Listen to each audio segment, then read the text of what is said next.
Bonjour, je suis ravi de vous retrouver sur l'Argus.fr pour vous présenter le Mustang Mach-E, le SUV 100% électrique de Ford qui doit venir concurrencer les Jaguar I-Pace, Mercedes EQC et le futur Tesla Model Y. Long de 4,71 m, l'engin affiche un look musclé qui rappelle la silhouette de la Mustang, notamment dans la ligne de toit fuyante, mais il s'agit plutôt d'une astuce de designer puisque ce sont les arches de toit qui sont fuyantes. En revanche, la ligne de toit est beaucoup plus horizontale pour conserver une garde au toit convenable. D'autres détails rappellent également l'iconique coupé de Ford, notamment le dessin à 3 griffes des feux arrière. En revanche, concernant la calandre, elle est pleine ici.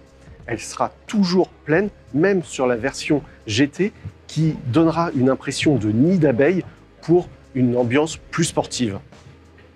Pour accéder à bord, pas de véritable poignée, mais un petit bouton qui permet de déverrouiller la portière et tout de même une petite poignée pour pouvoir tirer cette portière. Poignée qui n'est pas disponible à l'arrière, donc c'est un petit peu plus embêtant pour ouvrir la portière. Si la présentation intérieure vous rappelle celle des Tesla, le grand écran tactile, la tablette on pourrait dire de 15,5 pouces n'est certainement pas étrangère. Elle reprend toutes les fonctionnalités nécessaires à la conduite ou à l'infodivertissement, comme la navigation, le Bluetooth, l'accès à la climatisation.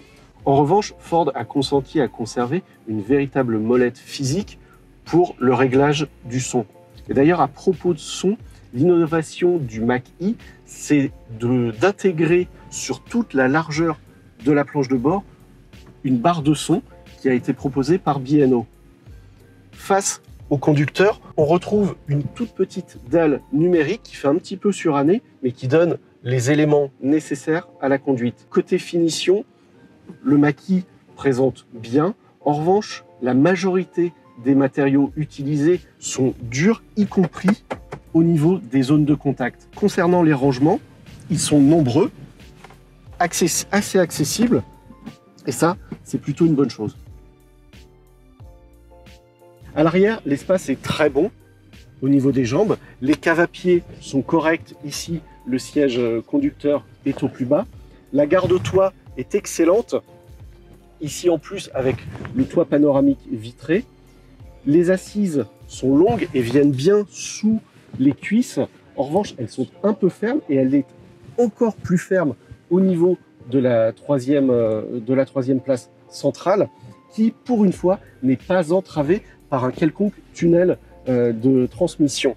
Le Mustang Mach-E dispose d'un coffre d'une capacité de 402 litres et voiture électrique oblige. Il a également un coffre à l'avant de 100 litres qui, comme sur le Puma, est étanche.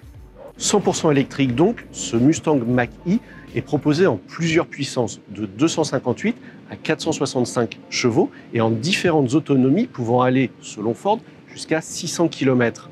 Il est également disponible en simple propulsion ou en intégrale avec un moteur électrique sur l'essieu arrière et un autre sur l'essieu avant.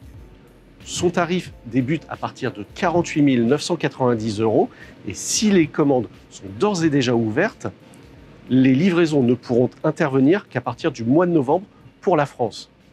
Sur ce, je vous dis à très bientôt sur l'Argus.fr.